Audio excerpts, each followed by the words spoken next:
इस वीडियो में हम लोग क्लास 10th के साइंस के ऑब्जेक्टिव क्वेश्चन को देखने वाले हैं।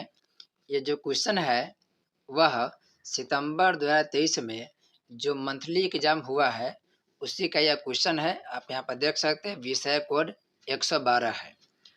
इस वीडियो में हम लोग सभी ऑब्जेक्टिव क्वेश्चन के चर्चा करेंगे। एक और वीडियो बनाया जाएगा जिसमें सभी सब्जेक्टिव क्वेश्चन के चर्चा किया जाएगा। हम लोग ज़्यादा विस्तार से चर्चा नहीं करेंगे क्योंकि 2023 से लेकर के 2011 तक के जितने भी साइंस में ऑब्जेक्टिव क्वेश्चन पूछा गया है, सभी क्वेश्चन बैंक के ऑब्जेक्टिव का हम लोग विस्तार से चर्चा किए हैं। इसके अलावा आपको बता दें कि जितने भी एसएसटी के सब्जेक्ट के ऑब्जेक्टिव क्वेश्चन है उन सबका भी चर्चा किया गया है।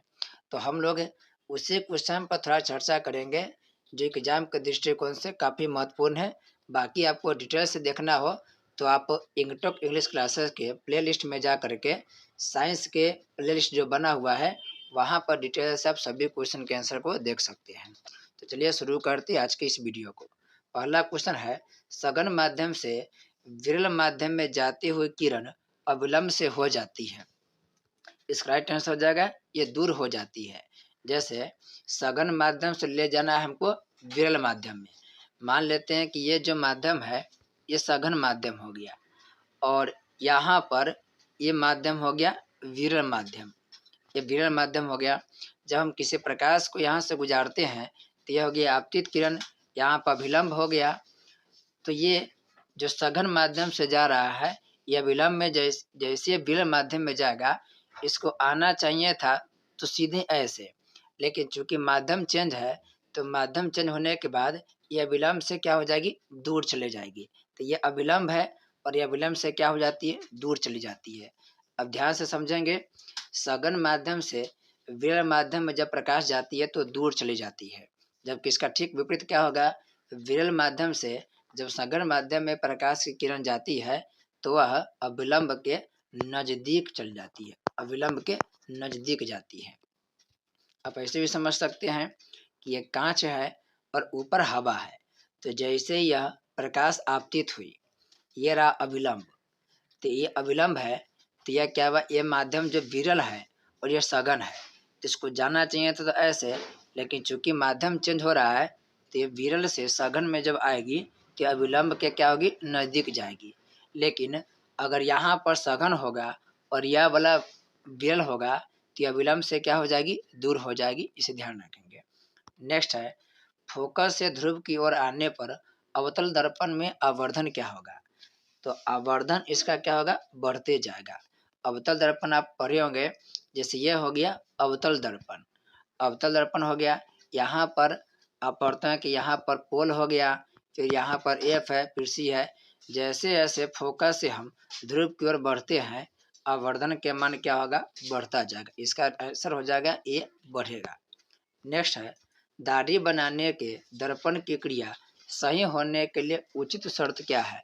तो उचित शर्त क्या है, उसकी वक्रता त्रिज्या बड़ी होनी चाहिए, ज़्यादा होनी चाहिए, बड़ी वक्रता त्रिज्या होनी चाहिए। नेक्स्ट है, अपवर्तनांक का रंग किस अपवर्तनांक का रंग पर निर्भर करना कहलाता है।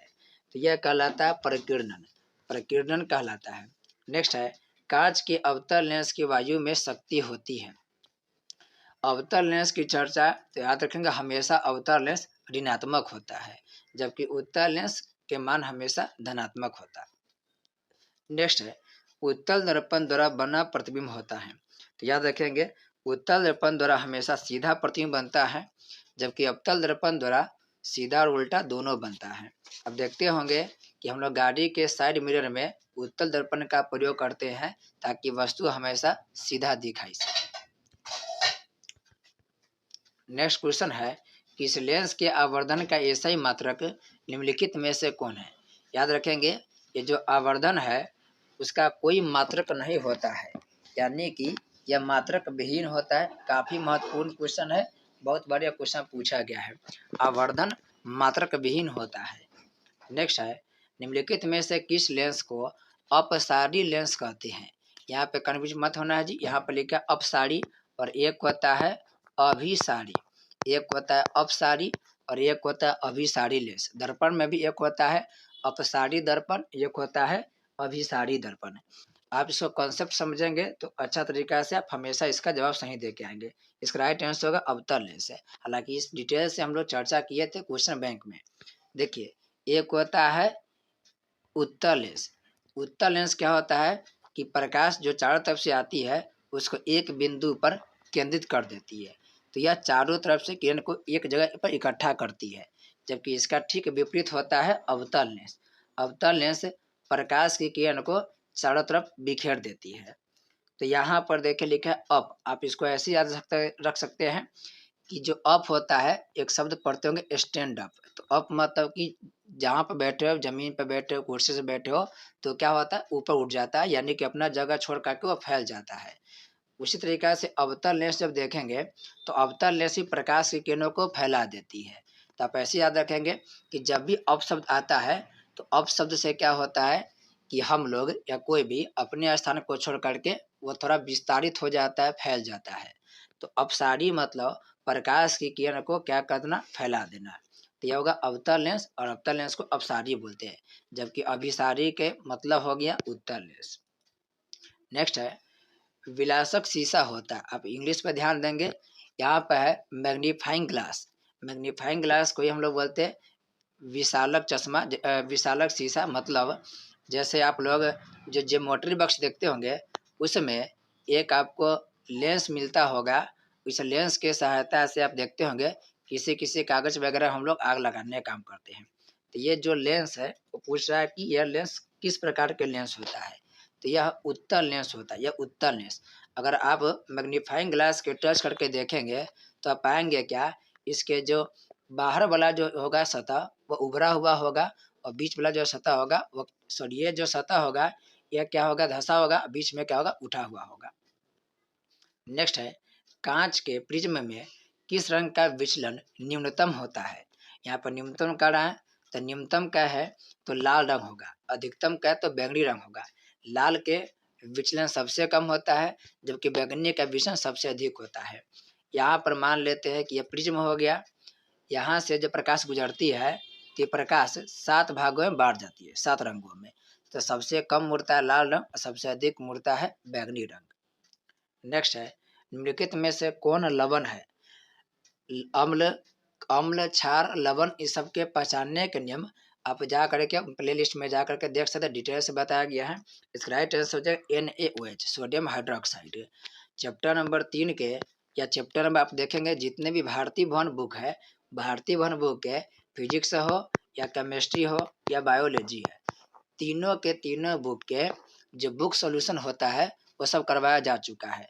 तो आप जा करके प्ले लिस्ट में फिजिक्स, केमिस्ट्री, बायोलॉजी या जितने भी SST के सब्जेक्ट है सभी के बुक के जो ऑब्जेक्टिव है और उसके साथ साथ जो भी लघु उत्तरीय क्वेश्चन है वो सभी सॉल्व किया जा चुका है। इसका राइट आंसर हो जाएगा NaOH।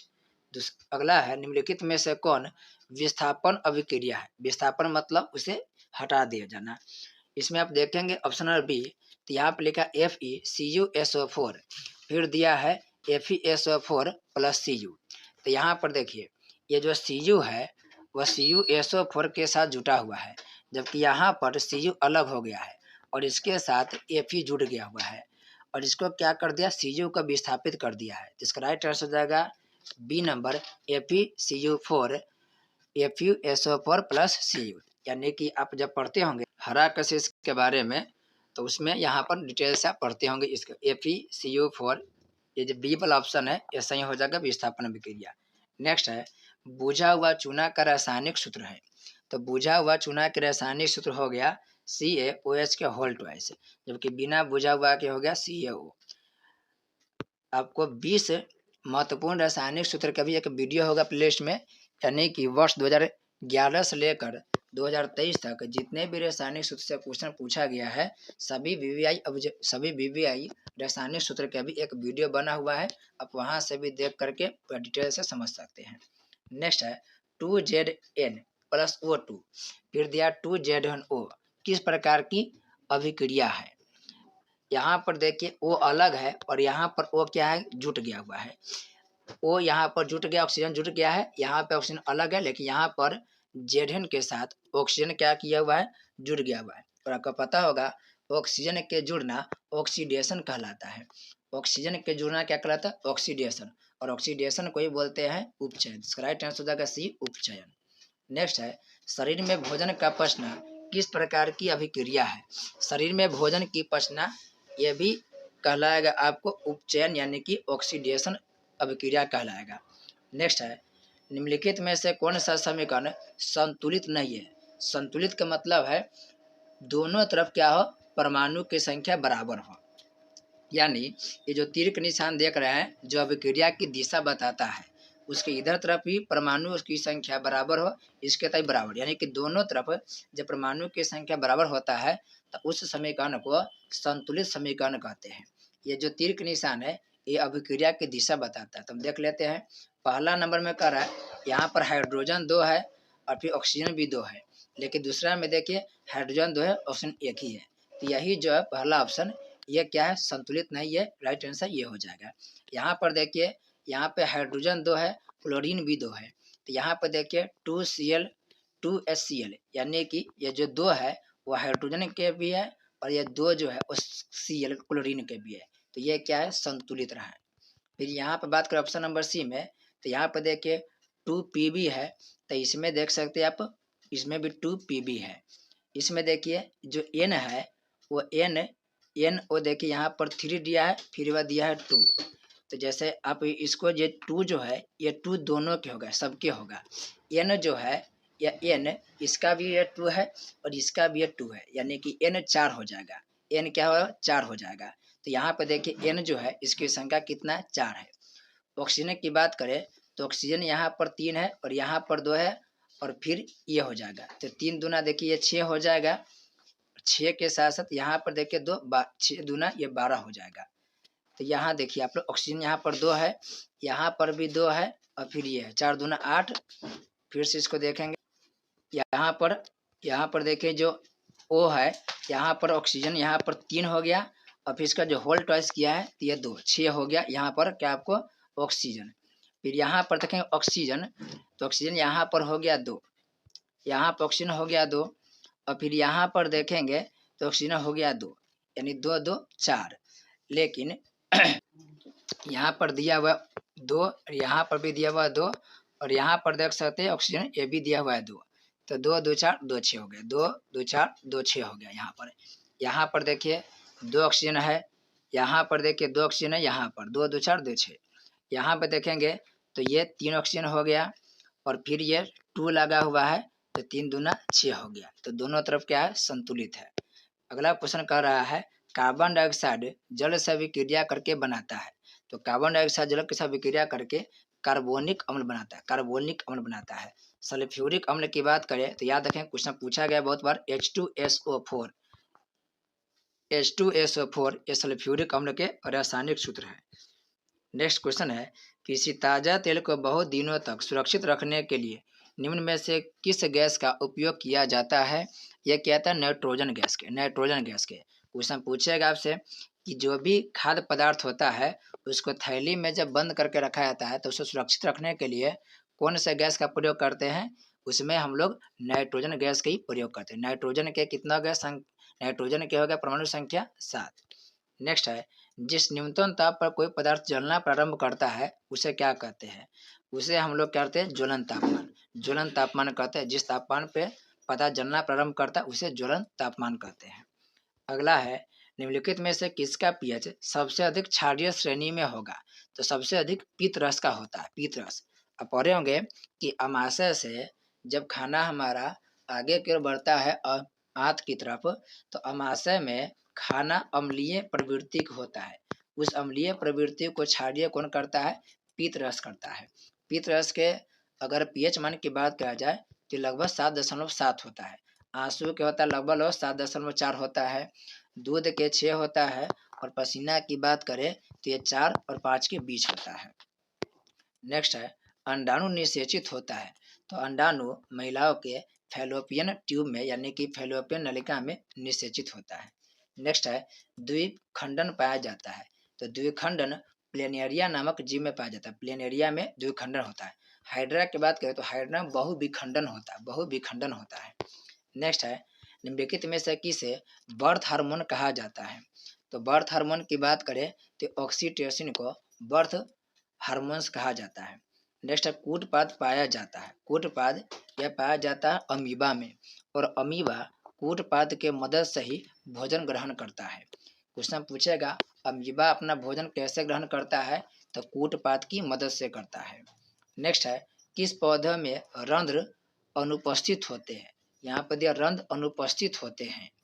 तो नागफनी, कनेर, ये आम, इस सब में क्या हो गया? रंध्र होते हैं, जबकि हाइड्रा में रंध्र अनुपस्थित होते हैं। नेक्स्ट है, खुला परिवहन तंत्र पाया जाता है। तो खुला परिवहन तंत्र तितली में पाया जाता है। एक होता है बंद परिवहन तंत्र, एक होता है खुला परिवहन तंत्र। तो बिल्ली, मनुष्य, कबूतर और जो भी विकसित जीव है उसमें बंद परिवहन तंत्र होता है। बंद परिवहन तंत्र के मतलब है उनके शरीर में जो खून का प्रवाह होता है वह बंद नली के द्वारा होता है, जबकि तितली में और बहुत सारे कीड़े मकोड़े जो होता है, मछली वगैरह, उसमें खुला परिवहन तंत्र होता है। यानी इसमें आपको नली, जैसे हमारे यहाँ पर नस होता है हमारे शरीर में, उस तरीके से इन लोगों में नस नहीं होता है। नेक्स्ट है, पौधों में फ्लोएम उत्तरदायी है। तो पौधा में जो फ्लोएम है वो खाद्य पदार्थों के संवहन करता है।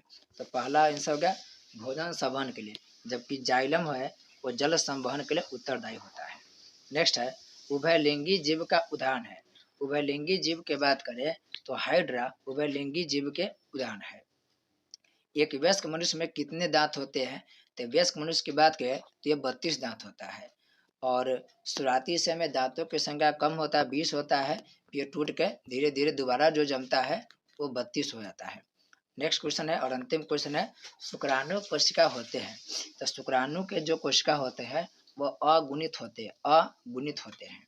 इस तरीका से हम लोग के यह जब वीडियो समाप्त होता है, इससे पहले हम लोग एसएसटी के जो क्वेश्चन पूछा गया है उनकी भी चर्चा की है। अगर आपको डिटेल से वीडियो देखना है, सभी चारों ऑप्शन के डिटेल से चर्चा सुनना हो, तो आप लोग सभी सब्जेक्ट के जो बुक है, भारतीय भवन के बुक है, उस सभी चैप्टर के बारी बारी से एक एक क्वेश्चन को डिटेल से बताया गया है।